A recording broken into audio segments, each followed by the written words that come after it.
Soyayya da ni da ke mun zama daya, har abada zan miki so kan gaskiya.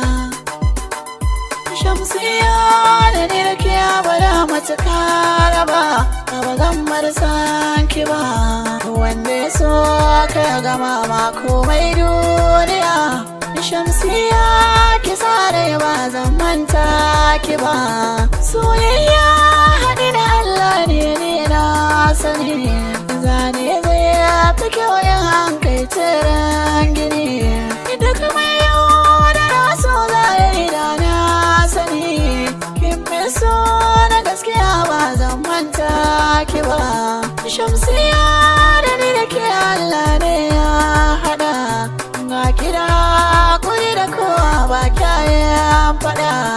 Ke ba kya hayaniya balle har ki raɗa, haka yasa na saki raina ba wani abu ba.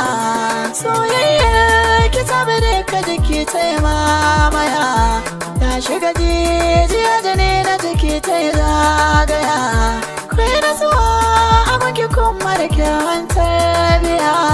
Shamsiyya ba za na jure in na rasa ki ba. Soyayyar mu ta zamanto sama karkainuwa, har ga kira ya ma nema wata damuwa. Ba na kulawa ta da ke ne za na yi rayuwa, alƙawarin kina rike ba zan yada shi ba.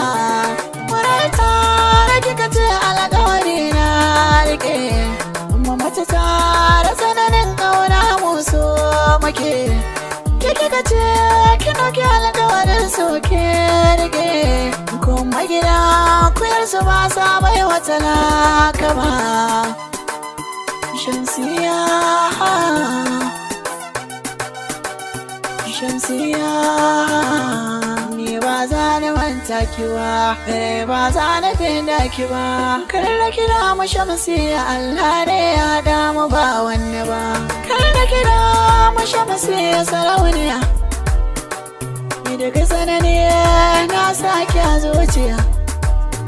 San gaskiya ai ba a rabuwa.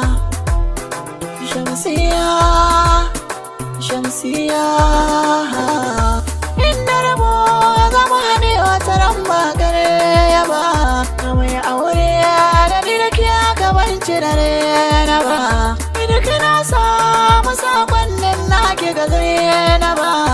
Kar da kira mu abadan ba zan manta ki ba.